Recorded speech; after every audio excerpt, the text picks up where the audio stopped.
हमारे विदेश मंत्री जयशंकर सर किसी भी कॉन्क्लेव या फिर पब्लिक इवेंट को संबोधित करे या कोई इंटरव्यू दे और उनकी कोई स्टेटमेंट बोर्ड लेटर्स में अगले दिन न्यूज़पेपर की हेडलाइन में न छपे, ऐसा कैसे हो सकता है?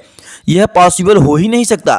इस बार भी कुछ ऐसा ही हुआ है, लेकिन इस बार जयशंकर सर ने अमेरिका, कनाडा, चाइना या फिर किसी वेस्टर्न देश नहीं बल्कि यूनाइटेड नेशंस को ही आड़े हाथ लिया है। अभी कुछ दिन पहले इजराइल ने यूनाइटेड नेशंस के चीफ एंटोनियो गुटेरेस को पर्सोना नॉन ग्रा घोषित करके उनको इजराइल आने के ऊपर रोक लगा दी थी और यूनाइटेड नेशन के चीफ को पता है कि आज के बाद वो इजराइल की बाउंड्री के अंदर कभी नहीं आ सकते। इसलिए पिछले कुछ दिनों से ये डिबेट काफ़ी तेज हो गई है कि यूनाइटेड नेशंस का आखिरकार रोल ही क्या रह गया है। एक तरफ इजराइल यूनाइटेड नेशंस के चीफ को बैन कर रही है, तो वहीं दूसरी तरफ कई सारे देश अब यूनाइटेड नेशंस की गाइडलाइन और यूएन की डायरेक्शन को ही मानने से इनकार कर रहे हैं और इसके बावजूद यूएन कुछ नहीं कर पा रहा है। यूनाइटेड नेशंस की इसी हालत के ऊपर प्रकाश डाला है हमारे विदेश मंत्री एस जयशंकर सर ने। दरअसल जयशंकर सर इस समय भारत में ही हैं और कोटलिया इकोनॉमिक ऑनक्लेव के 4th एडिशन में उनको स्पीच देने के लिए इनवाइट किया गया था।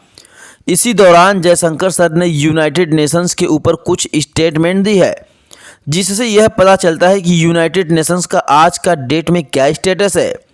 जयशंकर सर ने कहा, क्योंकि ये बिजनेस कॉन्क्लेव है इसलिए मैं आपको बिजनेस के टर्म से समझाता हूँ कि यूनाइटेड नेशन की आज की क्या कंडीशन है।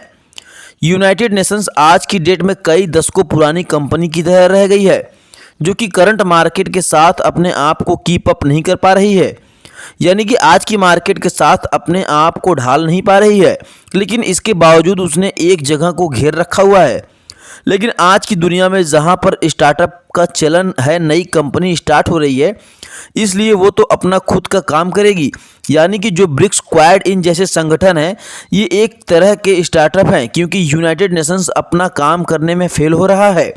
अगर यूनाइटेड नेशंस अपना काम करने में सफल होता तो ये स्टार्टअप की तरह ये नए यूएन बनाने की ज़रूरत है। आपको बता दें, इसलिए यूनाइटेड नेशन जब तक रिफॉर्म करके बदलाव नहीं करेगा तब तक वो नई संगठनों को टक्कर नहीं दे पाएगा। जयशंकर सर आगे कहते हैं कि आपके पास यूनाइटेड नेशंस के रूप में इकलौता मिलिट्री लीडर संगठन है, लेकिन फिर भी ये सब ऑप्टिकल है, यानी कि जिस लेवल के ऊपर आपको फंक्शन करना चाहिए वैसा बिल्कुल भी नहीं कर पा रहा है। आज की डेट में दुनिया में 2 कॉम्प्लेक्ट चल रहे हैं, 2 बहुत ही गंभीर कॉम्प्लेक्ट, रसिया यूक्रेन और इजराइल फलस्तीन, लेकिन यूनाइटेड नेशन इनके ऊपर कहीं दिखाई ही नहीं दे रहा है। यूनाइटेड नेशन बस एक बाय स्टैंडर की तरह बर्ताव कर रहा है, यानी कि साइड के ऊपर खड़ा होकर बस इन कॉन्फ्लिक्ट को बाहर से देख रहा है। सेम इसी तरीके से जब कोविड-19 आया था, उस समय भी यूनाइटेड नेशंस की कुछ खास भूमिका नहीं थी और दुनिया के सभी देशों ने अपना अपना तरीका अपनाया था। आपको बता दें, कोक्स जैसे इनिशिएटिव को खुद ही देशों ने आपस में मिलकर लाया था। इसलिए जब बात आती है बड़े मुद्दों की तो कई सारे देश आपस में मिलकर सहमत हो रहे हैं और बिना यूनाइटेड नेशंस के ऊपर निर्भर हुए खुद के लिए कदम उठा रहे हैं। जयशंकर सर आगे कहते हैं कि India middle east Europe economic corridor इसका सबसे अच्छा उदाहरण है।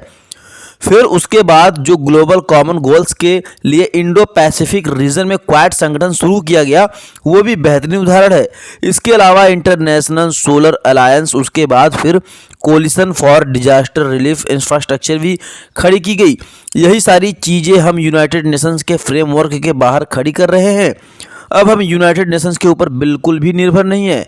आपको बता दें, पब्लिक इवेंट के दौरान एक शख्स ने कहा कि जब यूएन जैसा संगठन एक भी काम ढंग से नहीं कर रहा है और कोई भी फैसला नहीं ले पा रहा है तो ऐसे संगठनों की क्या ज़रूरत है। एस जयशंकर सर ने आगे कहा कि यूनाइटेड नेशन आगे भी जारी रहेगा, लेकिन एक नॉन यूएन स्पेस उभर रही है जहां पर सभी देश अपनी प्रॉब्लम सॉल्व करने के लिए यूएन के ऊपर निर्भर नहीं रह रहे हैं। ये नॉन यूएन स्पेस अब काफ़ी एक्टिव हो रही है और ये यूएन के ऊपर काफ़ी असर भी डालेगी। वैसे आपको क्या लगता है कि इजराइल ने जो यूएन के चीफ एंटोनियो गुटेरेस को अपने देश के अंदर बैन कर दिया है, क्या वो सही फैसला है या नहीं? कमेंट के माध्यम से हमें ज़रूर बताएं।